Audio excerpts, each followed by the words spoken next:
And this is Spiked Up. Welcome to Spiked Up. Welcome to Spiked Up. Welcome to Spiked Up.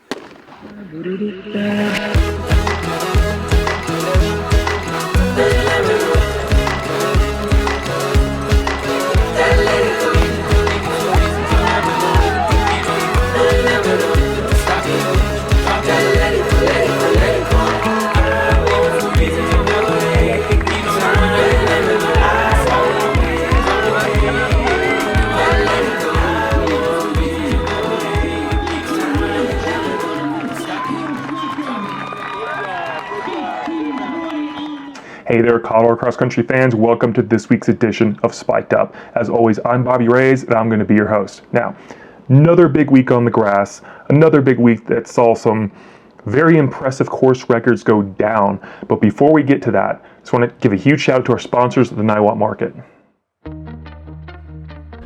The Niwot Market is proud to present the Robert Merrill Steele Memorial Scholarship Fund. This is a wrestling scholarship given to the Colorado high school wrestler who exemplifies strong work ethic, selflessness, teamwork, and commitment to community. If you are interested in donating to this scholarship fund, you can either purchase one of these really awesome mugs at the Niwot Market, or you can simply donate. All right, let's talk cross country.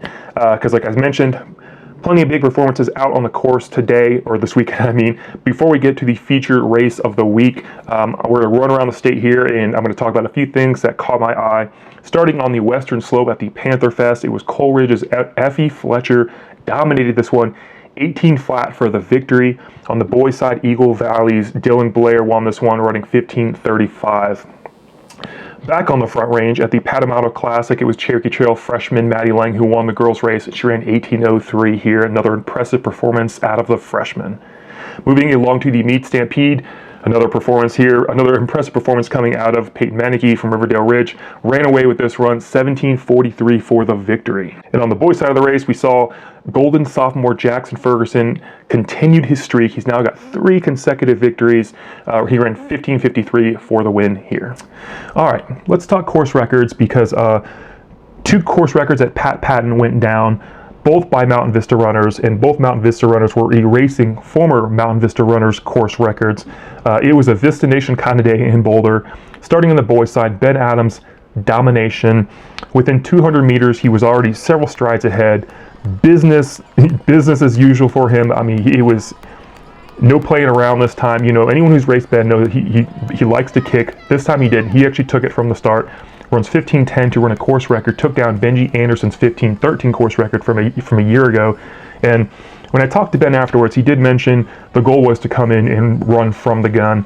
And you know, here's a runner who likes to win races from a kick. He's very confident in his kick, and now he has proved that he can win from the front. That makes him all the more dangerous on the course, because he's finding multiple ways to win, whether that's from kicking from behind or running from the gun.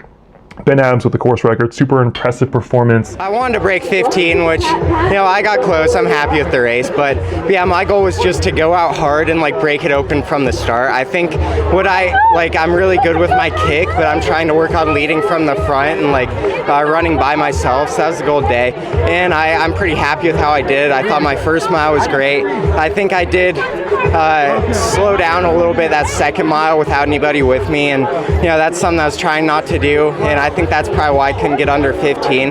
But for the most part, I'm happy with how I closed, and I did my plan, so I was happy. On the topic of impressive performances, we've got to look at the girls' race, because Claire Giberson is on fire right now. A week ago, she dominated. Dave Sanders ran a course record, a dominating course record at that.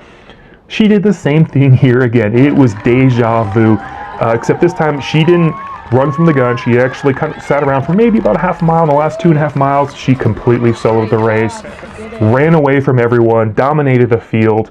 17:35, that's 20 seconds off the previous course record. And this is a course that normally doesn't see sub-18 performances. Geez, I feel like 5 or 6 years ago, an 18:15 would have won this one.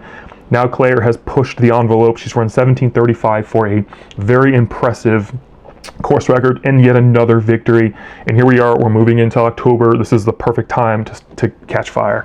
I think I ran as fast as I could on the day. You can never be like, what if I had more ideal situations? I think it didn't help me as much, but I always like to push, so I think I would ran my hardest no matter what.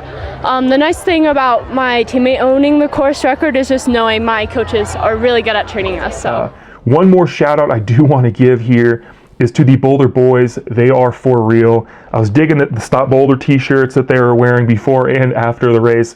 They defended their home meet, and they're going to be reckoned with, a team to be reckoned with here at the state meet in another month in 5A. Very impressive performances by them as well.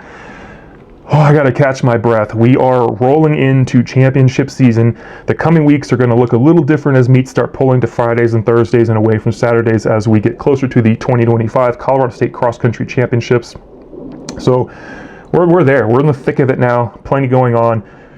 As always, I just want to thank you for tuning in. Make sure you subscribe to the YouTube channel. Huge shout out to the sponsors. I forgot to say that's going to wrap up this week's edition of Spiked Up. So I'll just say that right now. That about wraps up this week's edition of Spiked Up. Once again, thanks for tuning in. And as always, I'll see you on the course. Doing it all for you, my Lewis. I'm just getting started. Doing it all for you, my Lewis. So I show you spark.